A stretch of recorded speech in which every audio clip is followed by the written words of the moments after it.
Se diversifier en investissant dans des produits tangibles. C'est justement l'objectif de Nicolas Pécru. Ce jeune francilien est toujours à l'affût de placements originaux. Depuis quelque temps, il aime beaucoup le vin, et pas seulement celui de sa cave personnelle. Ce sont vos plus belles bouteilles? Alors non, c'est pour la consommation personnelle. J'en ai d'autres qui sont stockées actuellement en Suisse, qui sont des bouteilles d'investissement, donc sur des tarifs bien plus élevés que sur ces bouteilles-ci, où j'aurais pas une ambition de les boire, mais plutôt de les revendre sur un marché à l'étranger et gagner un peu d'argent dessus pour justement m'acheter des bouteilles sur la consommation courante. Car Nicolas dispose de quelques très belles bouteilles. Une cave qu'il n'a jamais vue et qu'il consulte sur Internet. J'ai investi un premier placement pour voir, entre guillemets. Pour l'instant, ça se passe bien, donc on va essayer de réitérer l'opération. C'est pour ça que je regarde à nouveau. Alors, rien de plus simple, je vais dans mon compte, ma cave personnelle, et ce qui me permet de voir ce que j'ai pu acheter l'année dernière. Donc, en l'occurrence, c'est un Château Angélus 2008 qui a été acheté au prix de 222 € la bouteille. Donc, clairement, c'est du vin d'investissement et pas forcément pour boire. Et actuellement, il cote 242 € grosso modo, ce qui veut dire que j'ai une performance de 8,78 sur un an, ce qui est tout à fait sympathique. Comme Nicolas ne connaît rien au vin, il s'est tourné vers des courtiers spécialisés qui lui conseillent aujourd'hui d'attendre encore un peu avant de revendre son Château Angélus. Maintenant, à eux de me dire quel sera le bon moment pour revendre. A priori, il y a encore une plus-value possible sur les 2 ans qui viennent. Donc on va conserver la position et essayer de gagner encore un peu de sous. Qui va le boire, ce Château Angélus 2008? Certainement un Indien ou un Chinois. Grande chance. En tout cas, ce ne sera pas moi. Investir dans le vin, c'est une des nouvelles pistes des épargnants. Fierté nationale, le Bordeaux est notamment une denrée mondialement recherchée. Certains grands crus sont des objets de luxe qu'on s'arrache. En 5 ans, les prix ont augmenté de 67%.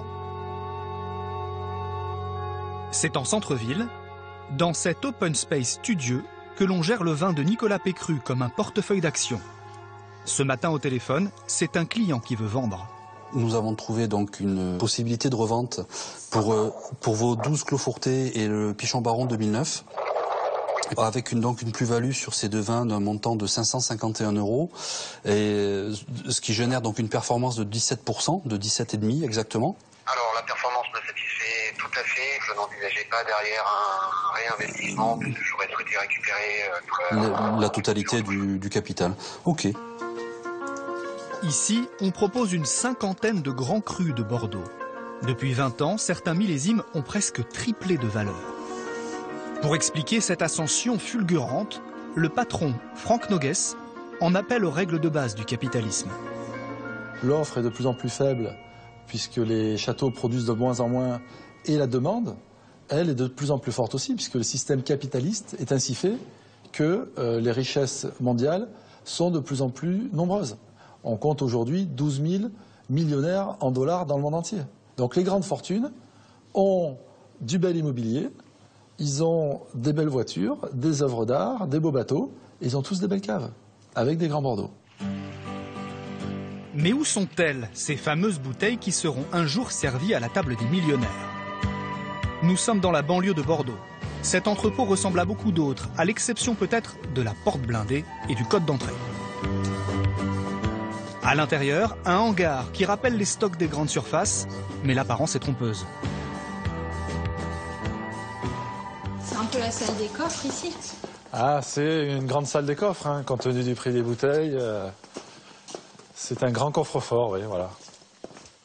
Un coffre de 3000 m² que se partagent négociants et courtiers, où dorment des milliers de grands crus d'une valeur totale de 40 millions d'euros.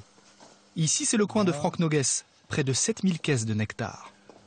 Ben, les plus grands, donc vous avez ici, vous êtes sur les Lafite Rothschild en 2008. Un peu plus haut, vous avez les Mouton Rothschild en 2008. Ensuite, ceux qui ont pris le plus de valeur.